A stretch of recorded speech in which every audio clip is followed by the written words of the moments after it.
Hello everyone, welcome back to my channel, and today in this video I'll talk about Cookie Run updates and rate them based on how good they are and how bad they are. This video was made because I feel burnt out creating some of the older videos. I have like 2 videos talking about certain stuff, those being gacha games and another gacha game but in a singular form of a challenge. I was very excited to create those videos, but I didn't prepare that I need a massive amount of editing and preparation, because when I look deeper into the video that I'm making, those videos can took around almost 20 minutes long. And again, I already have like a very long video like the old mobile games one. It's like 16 minutes or 20 minutes. I really haven't checked that video out. It's just that whenever I make a very long video, I usually always felt like burned in the middle part of it, like in the 10 minutes or the 9-minute mark. It is that there is so much editing to do that I don't feel like it. So I decided to create this very short video, hopefully to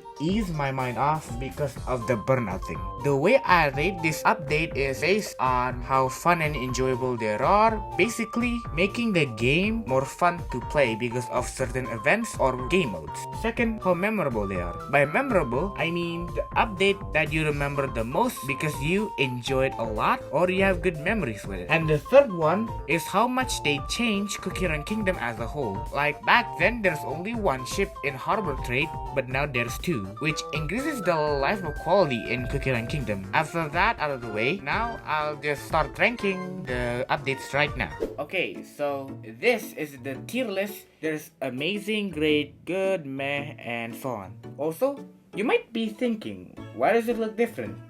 Well, because I'm using Ibis Paint for this. I know it's not the best, and I know that there are probably better editing software or just websites for the tier list thing. It is that I'm too lazy to do it. The tier list thing, you know, the popular one that everybody uses, you need a Twitter account to create a tier list. So I'm just gonna do the tier list on my Ibis Paint and not have to rely on website or even crappy apps that literally spam you with ads. Before I started ranking these Cookie Run updates, I'm gonna rank them when I firstly joined Cookie Run Kingdom. And I've joined Cookie Run Kingdom during the Super Mayhem update, which was around October 2021. So the update that has happened before October 2021, I really cannot rank them because I don't exist back then. So let's just start with the first ever update that I was introduced in Cookie Run Kingdom. It's the Super Mayhem. The Super Mayhem is pretty fun, I gotta say. Especially the 2 new cookies,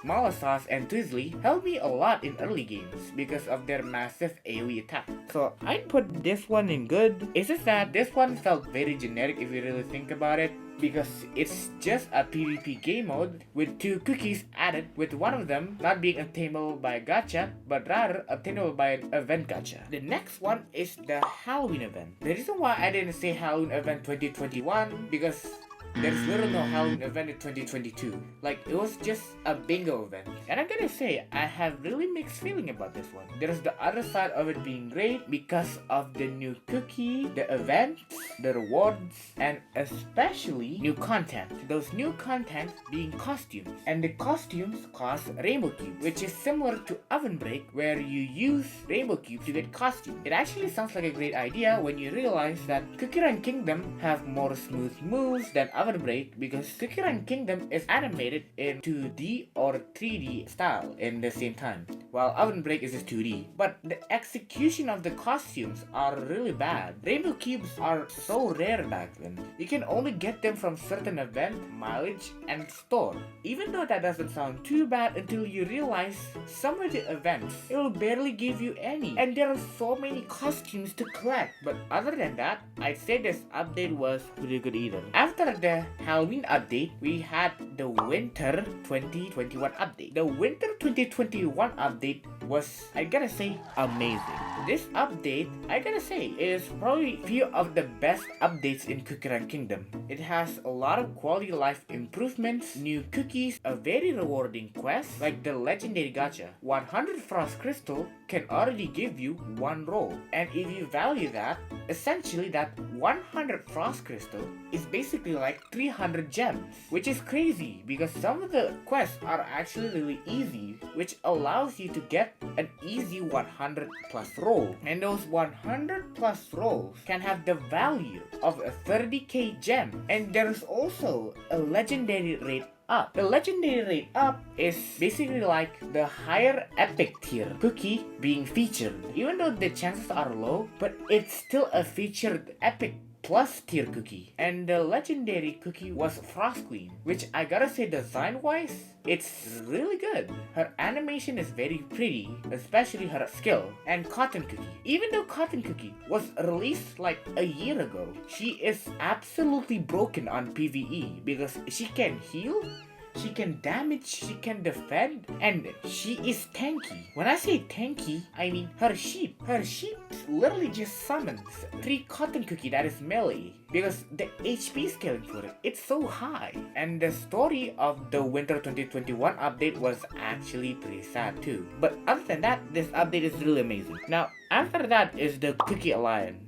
And I have a very mixed feeling about this. I skipped Coco because that update literally just put Coco Cookie. Cookie Alliance is a new game mode where you put 5 teams of cookies, which one team consists of 5. So you have to build 5 teams that contain 25 cookies, which was insane back then because how limited we are to cookies. And people usually don't have the materials for it. And because Death Sister know that, they decided to have this thing called Light of Unity, or just this blue torch that buffs your cookie to max level, which is a real nice substitute for those broke people like me. Now, what about the game mode itself? The game mode itself, first time, was so unbalanced. When I say unbalanced, I mean the enemies are so overboosted, and especially the new 2 cookie, Eclair and T-Knight. T-Knight was one of the most disappointing epic cookie. For his design, for his story, he just lacks everything. Being a viable tank, a cookie for world exploration, and just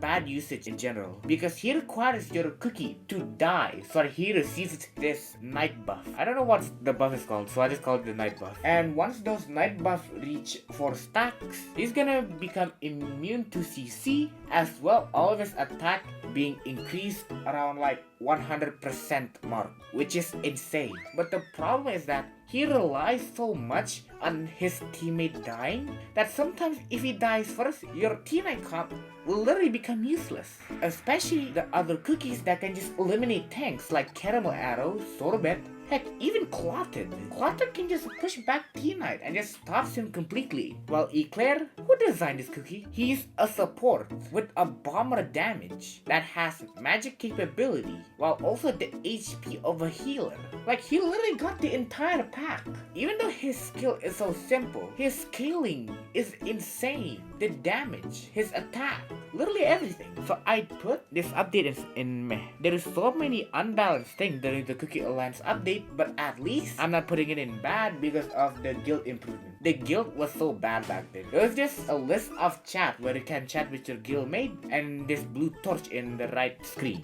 which is very boring. After we have Cookie Alliance and the Cherry Blossom Cookie, we have Dark Cacao Kingdom update. The first part I'd say is pretty amazing, but the second part is terrible. The first part was where we were introduced to a new story mode chapter, World 13. Even though World 13 might sound insane, but it's actually quite tame and quite fun too. It was also the first time we were introduced to Injury, one of the worst debuff in the entire game. It essentially blocks your cookie's max HP, and you can't even purify it. The only way you can purify it is after it being revived. And guess what? They literally spam a bajillions of enemies that have this specific debuff, and all of them hurt too. So not only they're gonna get chipped a lot, but having their max HP removed too, which honestly sucked. But at least they balanced it. Even though a lot of enemies had this injury debuff, but the injury wasn't too insane. It barely blocks your max HP.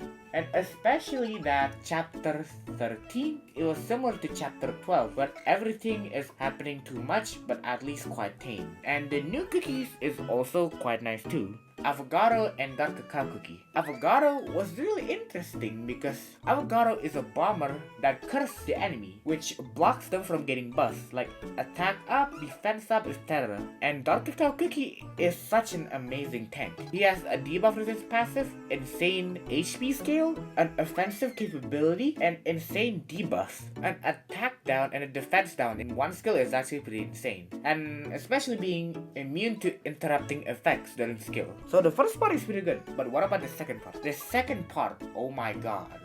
Wow. The second part of the Dark Cacao Kingdom introduces us to Chapter 4, which is one of the worst, frustrating, and unfun chapter in this entire darn game. Because the enemies are overpowered. Like, some of them can just reflect damage to your cookies or just straight up one-shot summoners. Second, the power scaling is too much. When I say power scaling, I mean the enemy's power scale. Their power jump is massive. It's not even fair.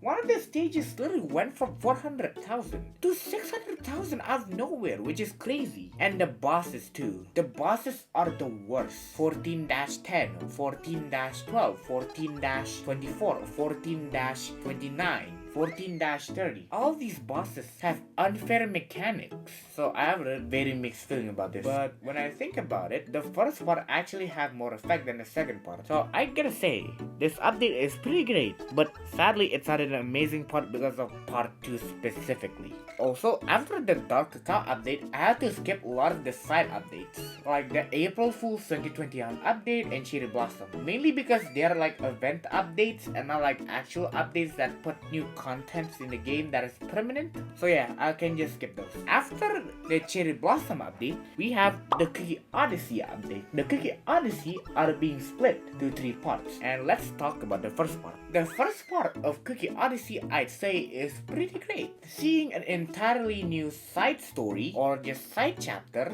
is really nice because this chapter in particular doesn't involve battling certain enemies. So you don't have to do insane battle to see the Cookie Run Kingdom lore being expanded in this one particular chapter. And especially the quest that gives you quills. Quills are needed to unlock parts of the story in the Cookie Odyssey. Not only the quests give you quills, it also gives you rewards. And those rewards are pretty insane. It can start off from gems, cookie cutters, treasure tickets, prestige powder, time jumpers, and rainbow cubes. We finally have a quest that gives us rainbow cubes. That doesn't involve an event that will go away. And don't forget, the rewards are not crappy either. Rewards that I just said can be 500 gems, 2 to 3 cookie cutters, 3 treasure tickets, and 50 prestige powder for a certain role, which is pretty insane. Cookie Odyssey Chapter 1 helped me a lot with the progression. This update,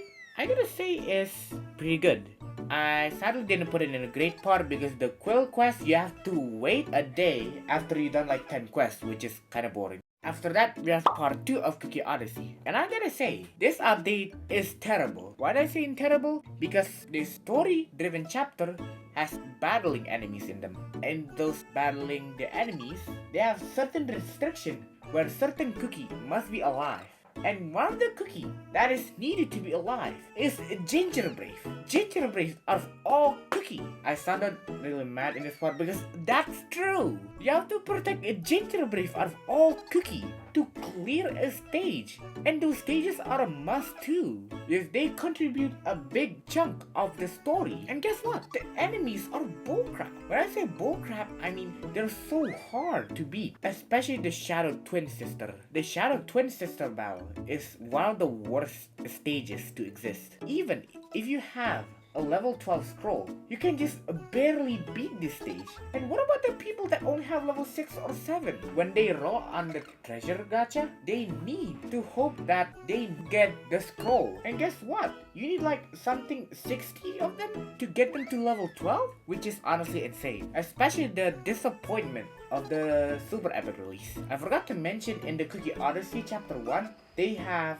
Clotted Cream Cookie, which is a disappointment that he had to get a buff, which is bruh. And the second cookie being Oyster Cookie. Oyster Cookie is a badly designed cookie. Here's why. Oyster Cookie is a cookie that you need to invest a lot of materials for their full potential. It doesn't sound too bad because you need a lot of investment for a cookie like the EXP star gel in the powders. But the thing with Oyster Cookie, her scaling is based off cooldown topping, which doesn't sound bad until you realize to get a 4 soldier, which is her full potential, you need more than 24% cooldown substat. That's right, 24. This is also based on the Squishy Jelly Watch level. And the Squishy Jelly Watch level at max is 25%. And you need 18% cooldown to get an extra soldier. So you needed 50 cooldown stats to get 4 soldier, which is insane. Because you have to get lucky on the topping substats, especially when it's cooldown toppings.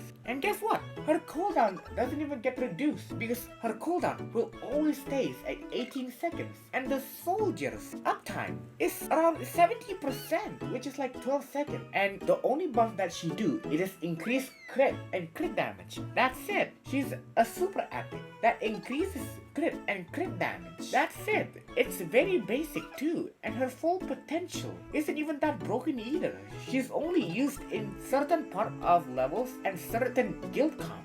That's it. I'm gonna just put Cookie Odyssey Chapter 2 in the terrible section.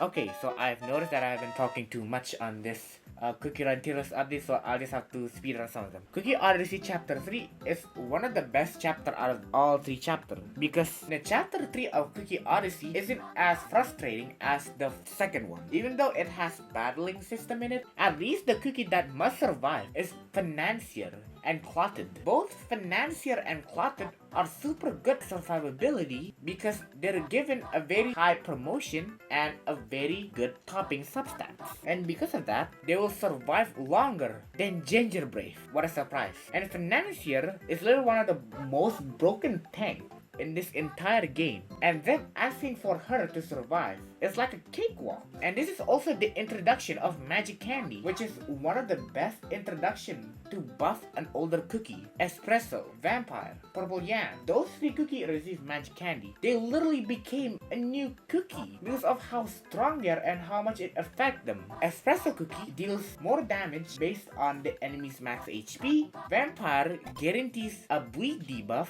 and a guarantee crit. And Purple Yam have self-sustain, and those self-sustains is very insane. He gains an insane amount of damage resist, attack buff, crit rate up, and those healings is based off his max HP, so he's gonna full heal by himself, which is crazy. So I'm gonna put it in the amazing tier. It changes a lot of the game in a good way with the introduction of Magic Candy that allows for underpowered cookie to rise.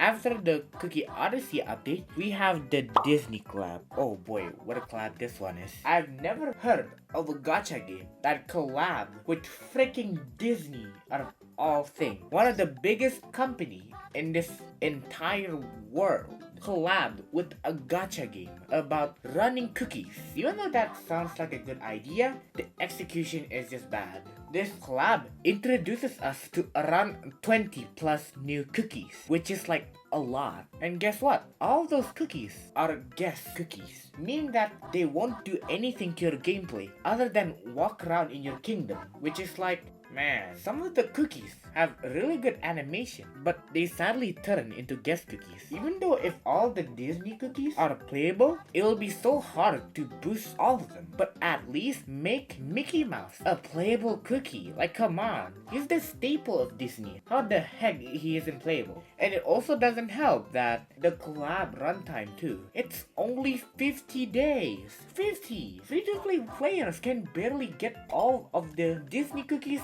and the Disney cookies exclusive decors because of how obscure it is to get the Disney crystal to roll on the event gacha, and they're decor cookies, so you can just watch them walk around in your kingdom, and that's it.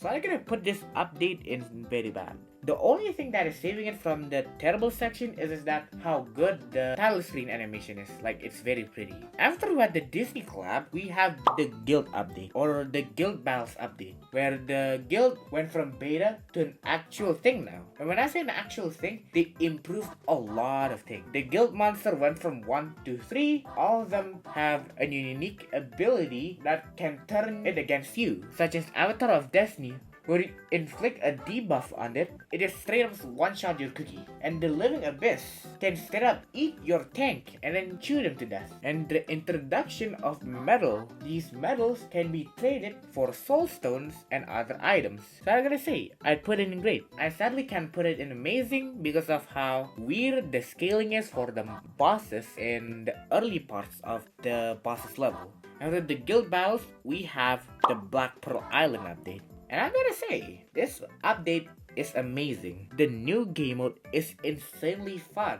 You have to sail around this ocean where it is filled with islands that contain enemies in them, where you have to move to specific places to fight the enemies or get specific buffs. Those specific buffs require black coins, and those black coins can be obtained by defeating the enemies or NPC. It felt like a whole new game mode. Especially this game mode has mini games in them. The mini games are like dodge incoming lightning strikes and straight up oven break, which is pretty fun. Even though the lightning minigame can be bullcrap, at least it's still a minigame. And the rewards are pretty nice too. The top percentage of the players can get Black Pearl Soul Stones, and Black Pearl is ridiculously strong. And because of that, it's very worth it for you to get her Soul Stones. Other than that, this update have no flaws other than the Black Pearl featured gacha is rigged. That's it.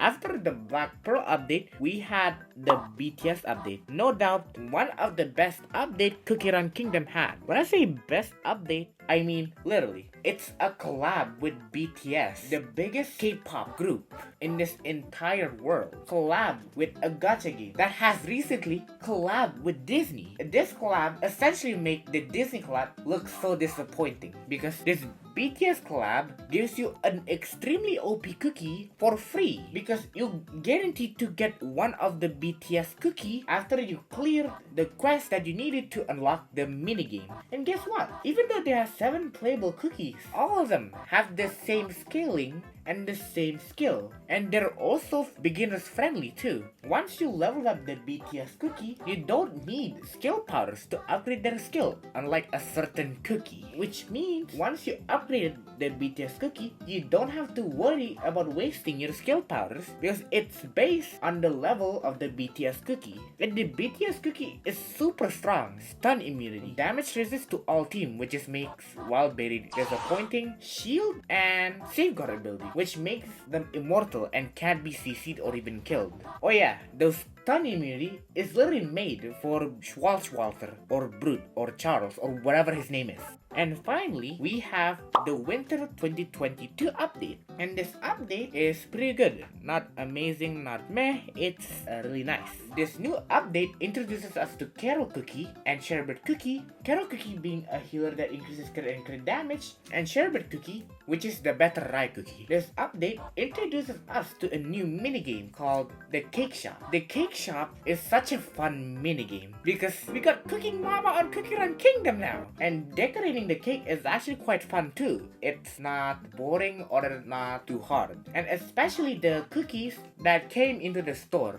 Like, you can have gingerbread in your store, you can have lilac cookie, you can have sorbet, you can have the Council of the Creme Republic visiting your cake shop, which is hilarious to see. And especially the daily rewards for the featured Epic Plus tier gacha is actually pretty rewarding for having very small efforts. Like, sending daily gifts to your friend literally rewards you with few topping pieces. But other than that, I gotta say, this update is really nice and great breath of fresh air because of how much they spammed the BTS collab. Their YouTube channel was literally filled with BTS content only.